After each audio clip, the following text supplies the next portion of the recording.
Here, manager Lee Allinson. Again, coming up in opposition in the higher league, how do you find Biggleswade's performance? Very good. I thought we were obviously 48 hours after playing St Albans. I thought it was a very good game. We made a number of changes. Obviously, Tom Smith didn't play, Tony Burnett. Liam Brooks started on the bench. Kieran Forbes started on the bench. So, real positive game. Really well worked by the boys. I thought we at times dominated the game. I thought, Hemel were a very good side. They come strong. They come as strong as possible. And it was a solid game, and just pleased where the boys are in terms of their fitness side of things. Playing a total of 3 games in 5 days is obviously going to be draining both physically and mentally. What outcome are we looking to achieve by playing this many games close together? It's just minutes in the bank for all the boys. We've got a squad of sort of 18, 19 at the moment, so it's minutes in the bank. I think you've seen again tonight, we've made 8 changes, 6 of them youth team players that have come on that haven't looked out of place again. So we've got to try and keep them boys happy. And it's just minutes. I think we need games. I'd rather have games than training. Only thing we've got to do now is just manage the boys in terms of 2 of the boys have played 2 full 90s. So Saturday we might be looking to give them a rest. But other than that, no positive. It's just minutes in the bank and on to the next one. Like you mentioned, you've played a lot of youth players today. Again, playing against a higher opposition. Why did you think that was the right decision? I just want to give them time.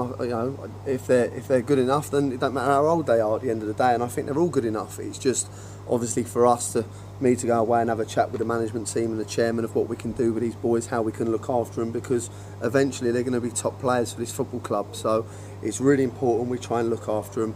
Not one of them's looked out of place, as I say, and to come on and play with the likes of Kieran Forbes, it's great experience for them, and they've done really well. So I'm happy with that side of things.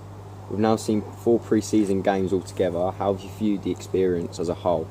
So far, so good. I mean, it's very easy to get above our stations and think we're going to be unbeaten, and it's not going to happen. At the end of the day, we could have our first game of the season and get beat. That's football. So I'm not looking too much into it. It's all about minutes in the bank. It's all about hard work. And then, August the 11th, we'll see what we've got, what we're going to pick to start the game and give it a good go. But at the moment, it's just, for me, it's fitness. It's just about working hard, keeping our shape, getting out behind the ball. I think if you've seen there, we've got 11 new players in this football club, and they've gelled really well, and it's exciting, but not getting carried away. It's easy to raise your game against Hemel and St Albans. Let's see if we raise our game on Saturday at Beaconsfield. We struggled last week at Haverhill, so I'm not getting too excited by anything at the moment. It's pre-season. First half, we figured out that they like to get the ball down and play as quickly as possible. I think it took us a few minutes to get into the game and read it well. How do you find it? Yeah, very similar. I think obviously they've got Jordan Parks in midfield, who for me is up there with one of the best players in the Conference South. It was important that we didn't give him too much time on the ball, and I felt early on we did, and I thought he'd run the show. It's hard for Solomon. He's come from Enfield Borough. They're 3 leagues lower. Another game from Monday. He's played full 90 on Monday. He's come in there. I thought he looked a little bit leggy, but once he got used to it, looked at the triggers of when to go and when not to go, I thought he got to grips with it well. And I felt, again, after their early spell, I thought we got right on top of the game. The second half started, we created 2 chances in the first 5 minutes. Could you talk us through the second half? Yeah, I thought Baldy's got to score. He knows he's got to score early on, but again, positive that we're creating chances against such a good side like Hemel. And I know Dean and they're going to be up there next year. There's no doubt about it. They're a top side. So the positive was we got chances. I think Brooks' goal at the end was fantastic, but we've just got to keep that going and keep making sure we create and take it forward.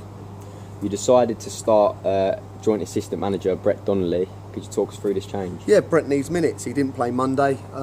We got him some minutes tonight, and you see what Brett does. He occupies centre halves. He brings people into play. He looks after the ball. He's not going to give you bundles and bundles of energy, but he gives us great experience, and he's going to be a major part of our plans next season going forward.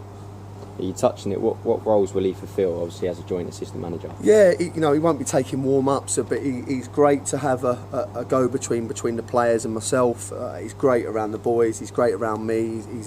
He's a shoulder when I need to talk to people. He gets involved, and he's not shied away from anything. I think he's taken to the job brilliantly as well.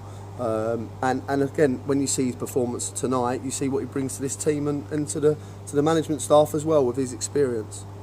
Like you said, Tom was missing. Is there any other injuries to report? Or? No, Tom was just got a slight knock on Monday, didn't want to risk him. Tony Burnett has got a tight glute, so didn't want to risk him. And obviously Jay Lovell's still out as well with an ankle. And Jack Bradshaw, who dislocated his shoulder last Tuesday, so he's out for about 8 weeks, Jack. So he's going to be a big miss. But as I say, Mason Spencer's come in there and done fantastically well so far. Brilliant, thank you. Thank you.